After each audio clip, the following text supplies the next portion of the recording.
in Columbus, right? Yep. Lived east side, right between Whitehall and Reynoldsburg. So in Columbus, off of Main and No Bixby.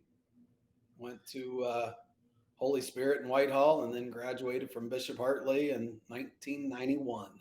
All right. Yeah, I was 2 years old, just to kind of date you a little bit there.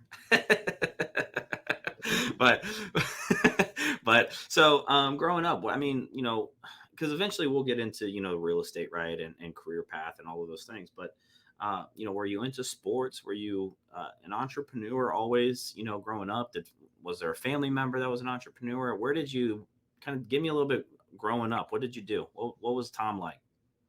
Well, I mean, played sports, football, basketball, baseball in grade school. Got to high school and realized I was 5'6", so I focused just on baseball. Um, we lost state semifinal my senior year. We missed our high school graduation because we were playing in the state tournament up in Canton. Oh wow. Turned right around after that season and started coaching. Coached eighth grade team that summer, and then by the following year, I was the freshman baseball coach at Hartley for a couple years, and then before life got too busy, I was even the assistant varsity coach at Canal Winchester in '95. So a baseball guy. And I probably have 25 seasons since then of Yeah. coaching, the kids or at the high school level.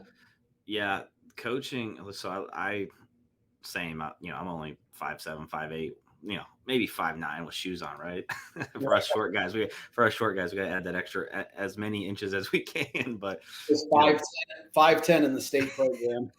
yeah, exactly. But the coaching thing's interesting because it's something I always thought about doing. Like I'd want to do it, but then it's always been, I just don't want to deal with the parents and all of those other things. Like, what made you get into the coaching side of things? Was it just the teaching, the learning, the love of the game? Oh, I mean, the love. I mean, just I wanted to be around it. I wasn't going to college to play, but I love baseball. I was a former catcher. So, I mean, when you look at it, catchers usually end up become coaches. You were the coach on the field, you ran the game. So, my initial career at Ohio State, when I was going there, I was going to be a teacher because I wanted to be a teacher because that would be, you're done with school at 3, so you could coach the kids. So that was my Right. initial career choice was I was going to be a teacher. So you graduate, so you said Ohio State. Did you Yeah. graduate from Ohio State with that teaching degree, or did you make a pivot anywhere? I left early, realized that I wanted to be a teacher, but not a student. So, just had to find my way in life, the harder way. Sure. So, I, when I quit that, I was pretty much helping run my brother-in-law's scrapyard. So I was dealing with the homeless guy picking in the trash can to the construction worker bringing in the scrap from the job sites to the little old lady saving her 5 pounds of cans to help save the environment. So yeah. dealing with all walks of life.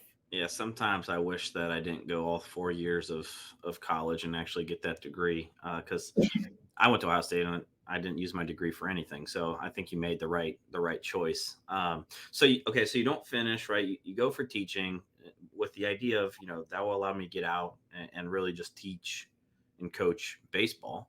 One of your passions. Um, you don't finish the college. You don't finish college. You go start working in the scrap yard. How long were you there for? Walk me kind of through some of the timelines there. From 93-ish to the end of 96. So a solid 3+ years And where, were you able to learn business from there, or was it just kind of the a job at that point? yeah, I mean, I ran the scales, so I learned a little bit of that business, how you treat customers.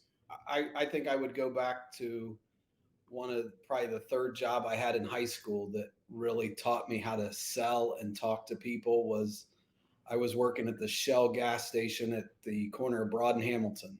This was Mm, before they had the mini mart and stuff.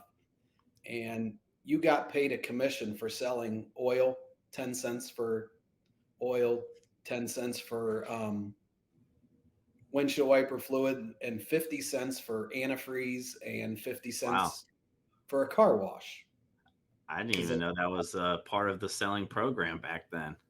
well, right. And so, still to this day, I mean, Larry Farrington, that his daughter now owns it, but anytime I'm in that set side of town, I'll stop, fill up gas, and I'll tell him thank you, because you know, most of the people just sat in the hut and would collect the money. We carried money around and made change at the pumps. I mean, that's how it was still at that time.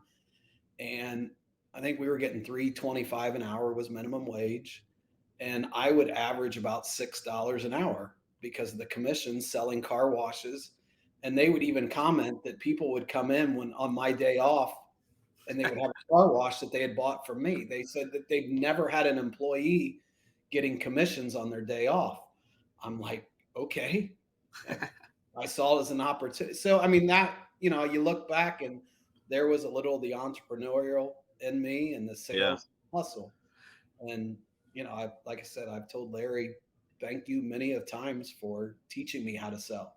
That's what I was just going to ask. Was it something that you just had that natural gift, or was it that he kind of took you under his wing and said, "Hey, here's kind of how you can upsell"? I don't want to say upsell because you probably didn't really upsell. There's probably people that need it. I guess the car wash would be an Oh, upsell. no.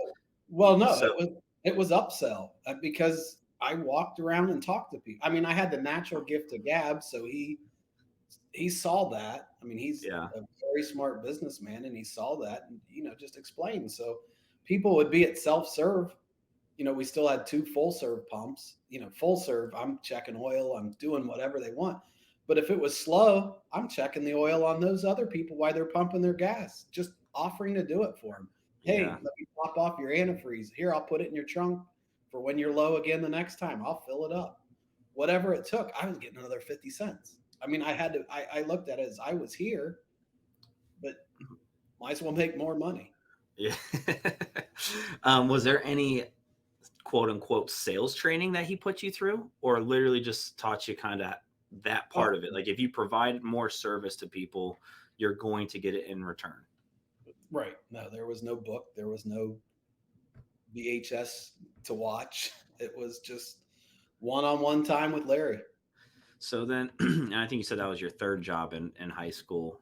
Um, was there anything, once you got out of college working at the scrapyard, was there anything that you were able to use those skills with there? Like, did it translate to there, or Well, no, because I mean, you were just kind of buying scrap metal and just yeah, dealing at with price it and doing all at that? a set price. Obviously, in the metal business, if you can buy copper at one price and you can clean it, you can upgrade and make a little bit more Sure. money on your purchase as well. So, understanding what it would take real quick to take that dirty scrap to make it clean, so you could, get that right buy price, so then it was profitable.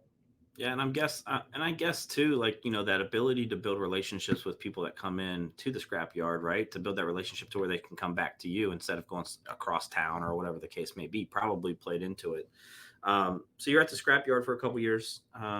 What was the next kind of shift in career for you?